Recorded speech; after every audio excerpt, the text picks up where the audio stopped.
She said, "You're too risk-averse to build real wealth. Let me handle our financial future." I said, "Our savings aren't gambling money, Jasmine." What I discovered that month was she'd been treating our joint account like her personal casino. Need some perspective here. My girlfriend Jasmine, 29F, has been pushing me, 31M, to let her manage our finances because she's good with crypto and I'm too conservative. Starting to wonder if I'm being financially controlling or if my concerns are valid. Background: I'm a CPA, she works part-time at a wellness center. We've been together 2 years, moved in together 8 months ago. I've always handled our budget, nothing controlling, just spreadsheets and planning. We had $23,000 saved up for a house down payment. 3 months ago, Jasmine started getting really into crypto. Joined Discord groups, follows all these trading gurus on Instagram, watches YouTube videos about generational wealth building. She kept showing me screenshots of people making thousands overnight. "David, you're thinking like a poor person," she'd say. "We could turn that $23K into $100K in 6 months, but you're too scared to take risks." I tried explaining that our savings had a purpose, the house we'd been planning to buy. But she kept pushing. "You don't trust me with money because I'm not the one with the fancy degree," she said during one fight. "I'm actually good at this. I've been paper trading for weeks." Paper trading, not real money, but she was acting like she discovered some secret to wealth. Last week she showed me her phone, some crypto app with green numbers everywhere. "Look, I made $500 today just watching the market." Imagine if we'd actually invested our savings. When I asked to see the actual transactions, she got defensive. "You're being controlling. This is about trust." Finally, I agreed to let her invest $5,000 as a test, just to see what would happen. She was so excited, said it was the beginning of our financial freedom journey. She's been posting Instagram stories about being a power couple and building wealth together. Her bio now says crypto trader, financial freedom coach, building empire with at David CPA. But when I ask about the $5,000, she says it's still growing and shows me screenshots that don't quite make sense. The numbers look good, but something feels off. Am I being too cautious? Is this normal relationship stuff, or should I be worried about our money? Edit. Reading these comments is eye-opening. A lot of you are saying this sounds like gambling, not investing. Maybe I need to look closer at what's actually happening with our money. Edit 2. Someone asked if I've verified the transactions myself. I haven't. She handles her own crypto accounts and just shows me screenshots. Should I be asking for more transparency? Update 1. You guys were right to be concerned. I started digging deeper into our finances and found some disturbing patterns. So after reading your comments, I decided to actually track our spending instead of just trusting her updates. Went through our joint account statements, credit card bills, and loan applications I didn't know existed. The $5,000 test investment, it's gone, completely. But she's been showing me fake screenshots of gains. I confronted her about it yesterday. "Jasmine, can you show me the actual crypto wallet, not screenshots, the real account?" She got immediately defensive. "Why don't you trust me? I'm working hard to build our future." "Because our $5,000 is missing from the joint account, but you're showing me profits that don't exist." That's when she broke down crying. The money was gone, lost in something called leverage trading that she didn't fully understand. But she had a plan to make it back. "I found this amazing opportunity," she said, showing me some MLM cryptocurrency thing called Coin Empire. "We can recruit people and earn commissions on their investments. It's like building a team." Red flag city. But it gets worse. I found loan applications in my name, 3 different payday loan companies totaling $8,000. She'd been using my information, my CPA license number, my credit score to get cash for more investments. "You took out loans in my name? I was going to pay them back before you noticed. The returns were supposed to be huge." Our credit cards were maxed out too. $12,000 across 4 cards, all for cryptocurrency purchases and trading course fees. She'd been systematically draining every source of money we had. The kicker: she's been selling online courses about relationship wealth building, using my apartment as the backdrop. Her Instagram now has posts about how my CPA boyfriend and I built a crypto empire, and financial freedom secrets couples don't want you to know.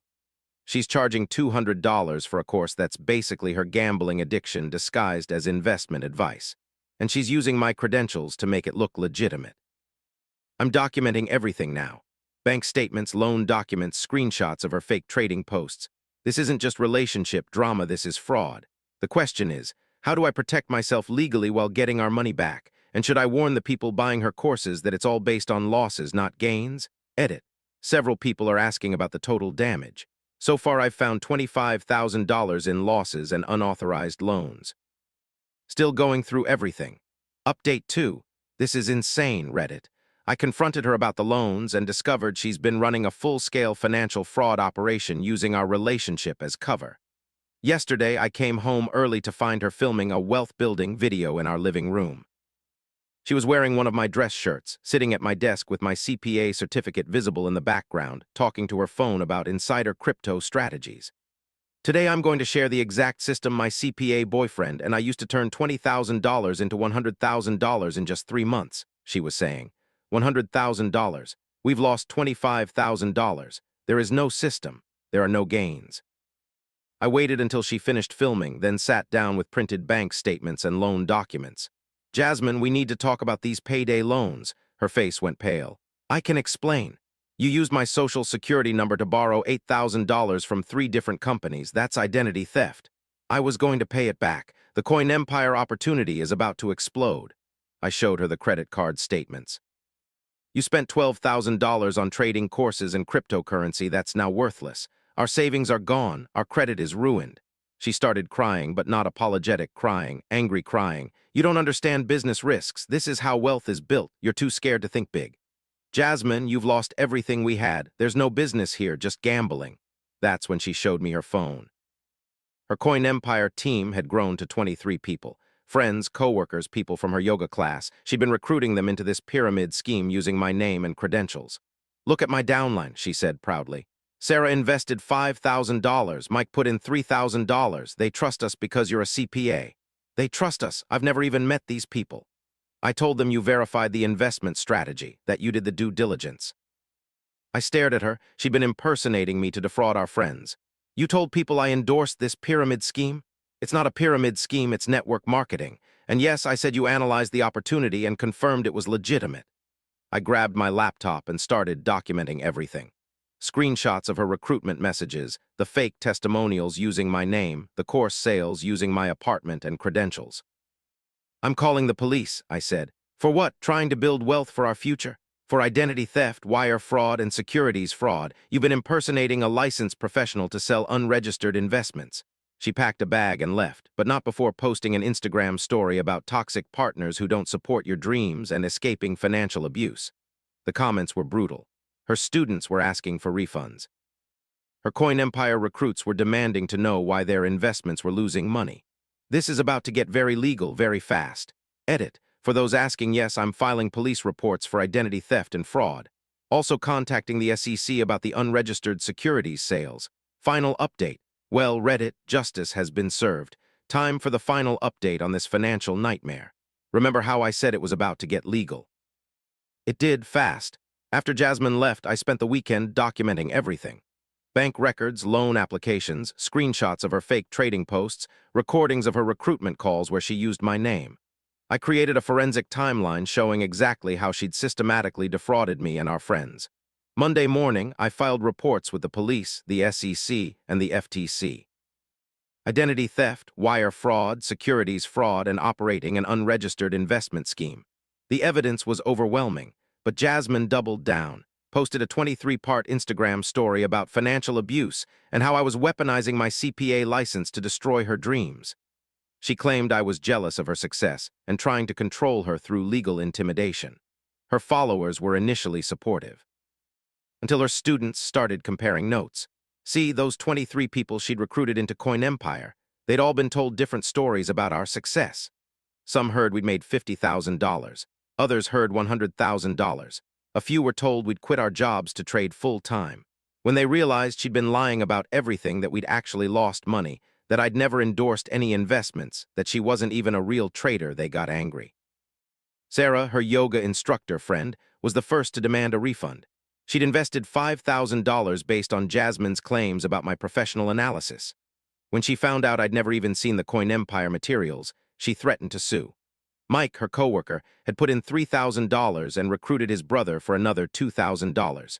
When the scheme collapsed, he lost his job for recruiting colleagues into a pyramid scheme during work hours. The whole thing unraveled when someone created a group chat for all her victims. They calculated total losses at over $47,000 across 23 people. all based on lies about my involvement and fake screenshots of profits. The criminal charges came first: identity theft, wire fraud, and securities fraud. Jasmine tried to claim she was just sharing investment opportunities and didn't know it was illegal to use my credentials without permission. The judge wasn't buying it, especially when the prosecutor showed her recruitment videos where she explicitly said, "My CPA boyfriend verified this strategy, and David did the due diligence." She pled guilty to avoid federal charges, got 18 months probation, $50,000 in restitution, and banned from any financial services or investment activities. The civil lawsuits were brutal. Her victims sued for fraud, and since she'd used my name and credentials, they initially tried to include me. But my documentation proved I was a victim too, and they dropped me from the suits. Jasmine had to declare bankruptcy, lost her car, her designer clothes, everything, moved back in with her parents and got a job at Target. Her Instagram went from crypto queen to deleted. As for me, I'm rebuilding. The identity theft damaged my credit, but I'm working with the bureaus to fix it. Got a new job at a firm that specializes in financial fraud investigation. Turns out my experience made me valuable to them. The funniest part, 3 of her former students have hired me to help recover their losses and avoid future scams. They're paying me legitimate CPA rates to clean up the mess she created. I'm dating again, met someone at a financial literacy workshop who thinks budgeting is sexy and crypto is gambling. Revolutionary concept. Jasmine tried to contact me last month through her sister. Apparently she's learned her lesson and wants to make amends. She's working on a book about financial recovery and wanted my perspective. I didn't respond, but I did forward the message to my lawyer just in case. Sometimes the best revenge is just letting the legal system work.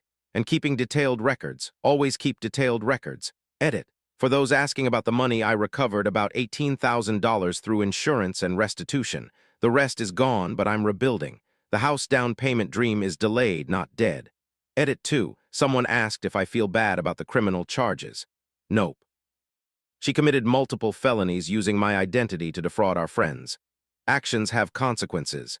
Edit 3. To answer the most common question, yes, I kept everything. Every screenshot, every bank statement, every loan document. My forensic timeline was 47 pages long. Document everything, people.